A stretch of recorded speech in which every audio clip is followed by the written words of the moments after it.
Welcome back, guys, to another video. I hope you guys are having a good week. It is Monday. That means it's almost Friday, only 4 days away. You got to remain positive. It's really important. So, first of all, in this video, we're going to go over some topics that I get comments a lot for on this channel. And it is the topic of breeding, specifically what types should I go for? What kinds of pals should I go for? How to think about raids? And in particular, alpha versus non-alpha. Is an alpha always bad because it's bigger and it takes more damage from multi-hit attacks? Is that true? We're going to go over all that. So first things first.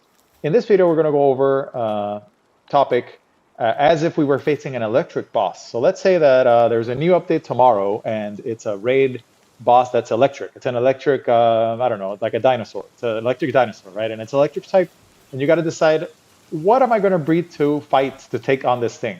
Well, most people are going to say, well, you're going to breed ground pals, right? You're going to breed ground pals because ground counters lightning or thunder types. Okay, great. We are settled on ground type. We want to do that because it resists lightning. That's awesome. Not necessarily always true. It depends on what typing is available. But in this case, we do have two very strong ground types that are Knocklem and Anubis available to breed. So we're going to have to make a choice here between Knocklem and an Anubis, right? So that's first decision we're going to make is going to be between these two pals. So what we're going to do is obviously look up the base stats for these pals. In the case of Anubis, and by the way, these two pals have the same stat total, so that's also very important. In the case of Anubis, Anubis's base health is 120, its attack is 130, and its defense is 100. That means it's a stat total of 350, okay? And then in the case of Knocklem, it has a base health of 105, an attack of 110, and a defense of 135. So that also adds up to 150. Obviously, Knocklem is lighter on the attack and the health, and heavier on the defense. Now, that sounds like a tough choice, obviously, because they both have their pros and cons. Knocklem does have some unique moves, but we're not gonna go into that yet. But let's take unique moves out of the equation and let's just look at stats. So first things first, they're both ground type, and they're not dual type, they're just a single ground type. So they're going to be a good counter against this lightning boss we're facing, right? So we got to make a choice. Because if I'm going to spend hundreds of hours breeding, let's say 50 of these pals for an ultra electric boss, it better be worth the commitment, correct? Okay. So we have to decide between Knocklem and Anubis. So first things I'm going to think about. The stat totals are the same, and that's why I wanted to make this video, because it's a good toss-up, okay? Now, the game does have alpha versus non-alpha variants, which means when I do a mass breeding army of something, I can choose whether I'm going to select for alphas. Now, alphas have 20% extra HP in addition to the bonus HP that they get from condensing, so it's additive with that. So let's say that I have a 100 HP pal, and I give it 20% bonus HP from the condensation. Alpha has 20% additional on top of that. Okay, that's a separate category from the souls. So it's going to have a slightly higher total HP, the alpha version. However, that comes at the cost of a bigger hitbox, which is typically pretty bad. Especially we've seen a lot of raid bosses that have good multi-hit attacks. For example, Beam Slicer, which hits a lot of times. If you're a big pal and you get caught by Beam Slicer, or let's say Holy Burst, you can get caught in a lot of trouble. So with that said, we have to make the determination here between whether we're going for alpha or not. And that's going to depend a lot on the hitbox. So the first thing we're going to do is we're going to compare the non-alpha variants here of Anubis and Knocklem, which is the two things we're aiming to breed for. Okay, so we're going to drop a regular Anubis here. We're going to see how big it is. Okay, so that's a regular Anubis. Okay, we got that. And then we're going to drop a regular Knocklem. We can see much bigger regular Knocklem. Much broader. Most importantly, breadth is really important, more so than height. A Knocklem is much bigger than an Anubis. Specifically, it's much wider. So that's a very important factor to take into consideration here. We're going to look at that again. This is Knocklem. Look how broad it is. He's probably trying to break a rock or something. But yeah, let's compare that again to Anubis. Look how narrow Anubis is. Probably trying to... I think I have a stone in this space or something. Let's just break this. Oh, apparently I'm getting caught by the research station here. So let's look at the Anubis. Look at how small it is. Look how narrow it is. It's almost as narrow as a player. Okay. So that's important to take into consideration. Now, we're going to also check alpha against non-alpha. So this is a regular Anubis. Again, here it is. It's trying to transport things. So let's actually get rid of that stuff. I don't want him moving around too much. All right, let's. We don't want our pals working too hard for this video. So let's put up Anubis in the base again. Okay, here, Anubis. Look how narrow he is. And one last time, we're going to check against a normal Knocklem. Now look at the width. Now imagine a beam slicer cuts across these two hitboxes. Which one do you think is going to take more damage? The Anubis or the Knocklem? Pretty easy, right? Which one is going to get hit harder by a Holy Burst, for example? Pretty easy decision to make. Now, with that out of the way, we're going to have to make the decision. That's something to take into account. And then also, I have to take into account what happens if I get alphas. Are alphas worth it? Now, let's compare a non-alpha Anubis to an alpha Anubis. So look at non-alpha Anubis and alpha Anubis. Alpha Anubis is significantly taller. However, important thing to note here, it's not that much broader. See, this is a very important distinction to make here. If you look at the hitboxes, we're going to reload those again. These are my two guys that I'm testing. Let's drop them again. Alpha, non-alpha. Okay, so look at that. So the alpha is going to get a 20% boost. However, it's not significantly bigger. It's not that much bigger. The difference comes in height. Now, let's do the same thing with Knocklem. Let's look at alpha versus non-alpha Knocklem. Now look at this. See? Knocklem is big, but alpha Knocklem is even broader. So we're taking something that already has a big hitbox and make it bigger and giving it 20% extra HP. Even though Knocklem could use the extra HP because it's, HP is not its strongest stat, Knocklem is not a pal that I want an alpha against a raid boss because we're just taking a weakness and making it even weaker. See? He's a little taller, but he's broader, like much broader. Would I breed alpha Knocklems? No, the answer is no. Would I breed alpha Yormuntides? No, the answer is no. So see where I'm going with this? If you have a pal that's already small, like let's say a Villanor or something like that, it might be worth it to actually go for alphas.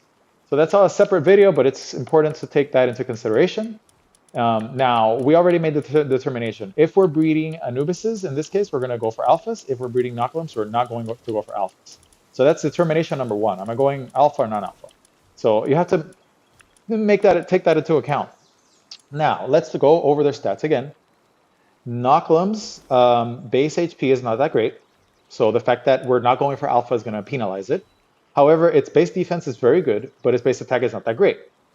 So what I'm going to decide here, me personally, how I think about it, if I get an electric boss, I have to take it down tonight, and I have to breed emergency, I have to set up 20 breeding farms, and I really want to get out of the way, I just want to clear it, I will probably be going for alpha Anubises. Now, why am I going to do that? Number one, with alpha Anubis, I can make it alpha and give its higher HP even more of a boost, because making it alpha is not really penalizing it that much. You see, that's how I think about these things. And I would give it diamond body as opposed to muscle head. I really would. Why? Because let's look at the comparison in stats. So these both have vampiric, and well, one has demon body, and let's look at the. So this one is my tower guy. Let's look at the alpha Anubis. This is what I'm breeding for, by the way, right now. I'm actually breeding for these. I am taking a passive that is diamond body, and I am using it to supplement one of Anubis's weaknesses, which is defense. Defense is not its highest stat. So I would be taking Anubises. I would be making them alpha, and I would be giving them a food buff, which is going to be an attack food buff, and diamond body as opposed to muscle head. This is how I think about these things. So let's look at this Anubis in the base. Look at its stats in the base. It's got a decent hitbox, which is not too big. It's going to have, so that's 12k HP. It's going to have 2100 defense in base, almost 3k attack in base. With a food buff, that it's going to turn into, with food buffs, that's going to turn into 3600 attack, 2100 defense, 12,000 HP. Okay? If I had muscle head on this guy, it's probably going to go up to 4k attack. But as my personal experience with ultra raids, I really don't care that much about attack. It's about your pals need to survive in order to get their attacks up. That's really important. Now, more attack is better. Obviously, you do, it's more important to get to the threshold faster, sure, but to a point. I still want my 15 Anubises to at least be able to tank some hits. That's the whole point of bringing a ground pal against an electric pal. So if I had to face, you guys tell me, Palworld raids, you have an electric boss, it's coming out tomorrow, you have to breed for it. This is what I'm going to throw at it, okay? And that's why I have Stonebeat Anubises here that are breeding. And obviously, that's the next thing we're going to talk about, but the very, very last thing you're going to decide on the pal type you're going to breed, just like I did with the pinkings here. Is there a unique skill that I need to pass down? In the case of Anubis, Anubis does not learn Stonebeat naturally, so I want to give it Stonebeat naturally. So I am using these Anubises, kind of like these and these.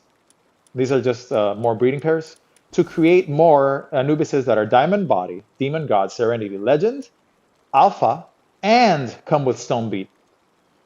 And I'm creating these guys who are going to have Stonebeat, and I'm going to be able to give them other ground skills. That's how I think about this. Now, if I were to breed the same, the counter argument, which would be non-alphas, I really don't think that would be that good of an investment. If we were to go for non-alphas, then I would just go for Knocklems, because then I wouldn't care so much about HP and hitbox, and I would only care about the defense stat, and then I would end up with Knocklems that have Diamond Body at like almost 3k defense and less HP and less attack. But that's not the case. With Anubis, I'm actually building the passives to supplement its weak spot, which is defense. It's going to benefit from the high HP and alpha, and it's not going to have a crazy huge hitbox. So it's actually going to end up being a better defensive pal than Knocklem for lightning encounters. And it's actually going to have a higher total defense, even though we're using Diamond Body in here. So that's how I think about it. And in this case, this is a breeding pair that I have here. I have a couple of these. These guys should produce Anubises that are, they have Stonebeat learned. Some of the children are going to have Stonebeat learned. So we're going to open a couple eggs here. Let's open a couple of them. Oops. Let's pick up a bunch of eggs here and open them. And if we see here, we're going to start getting this one. This is an alpha, but it didn't get Stonebeat. Here, we're going to start getting children that have Stonebeat. Here, for example, let's say you wanted to go for non-alpha. This is a good example. I'm getting the passes I want, and I'm getting the extra skill that I want. So that's how I think about these things. Now, let's move on to other kinds of pals. Let's say that the pal was something that's weak to fire. Would I breed alpha Yormantide Ignises? No. No, I wouldn't. If you're going to go with the Yormantide Ignis, you're going to go for non-alpha. Absolutely. It's way too big. If I were to face a water pal right now, or sorry, an ice pal, I would probably breed Phalaris's. That's where my fire Phalaris's here. Smaller hitbox. So let's look at Yormantide here. Huge. Good stats, but huge. If I were to face ice type right now, I would probably throw 15 of these instead. Phalaris's. A little smaller, off the ground, better hitbox. The stats are not going to be as good, but that's how I would think about it. So I would go, if I were to face an ice boss right now, or a grass boss that doesn't have water attacks, I would throw 50, 60, whatever, Phalaris's, non-alpha Phalaris's. So in the case of Phalaris, you would go for non-alpha, because alpha would make it too big. I would stay away from the Yormantide. Whoops. My bad. And in the case of Yormantide, I would just stay away from it completely.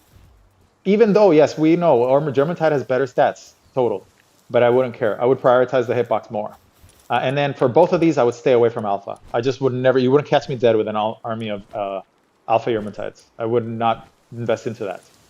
Same here, same principle as Penkings. I have a Penking army that I did a video for. Where is it? Are my Penkings? Here. These are my Penkings that I used for the video on Xenolord. Penkings, I would take the fact that they have decent, their stats aren't great anyway, but I wouldn't push them further into alpha. Like they already have a small hitbox, I'm not going to make them broader than that. Now we're going to compare Penking again to an alpha Anubis. The Anubis is really not that much wider, even though it benefits from the extra HP. So that's how I think about those things.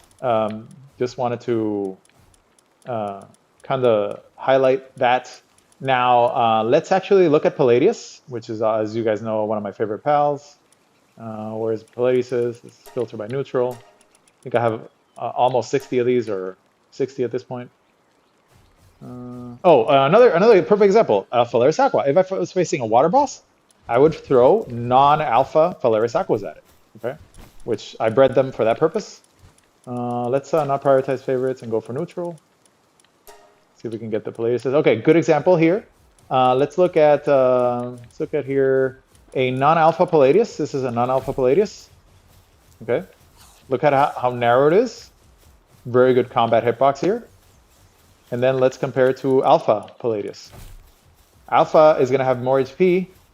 It's taller, but as we can see here, it's not significantly broader. Let's look at that again. Let's look at that again. Non-alpha alpha. Okay. Can you see the difference? Like, yes, the alpha is bigger, but it's not humongously bigger. It's not. Its profile is not increased massively, and that is why I breed diamond armor, diamond body. Sorry, Palladiuses that are alphas for the extra HP. Because to me, Palladius is this pal that has a monster defense stat. It benefits greatly from the extra HP, and it's kind of a defensive counter to a bunch of different attack types. Here's a very good illustration here. Another example, look at Frostallion. Frostallion is very broad. Its wings also get clipped by damage. Would I do an army of alpha Frostallions? No. Fuck no.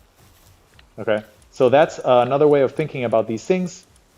And yeah, that pretty much does it. Now, obviously, these topics are going to be more simple when you're facing a pal that has only one answer. Like, let's say a pal comes out that's a grass boss.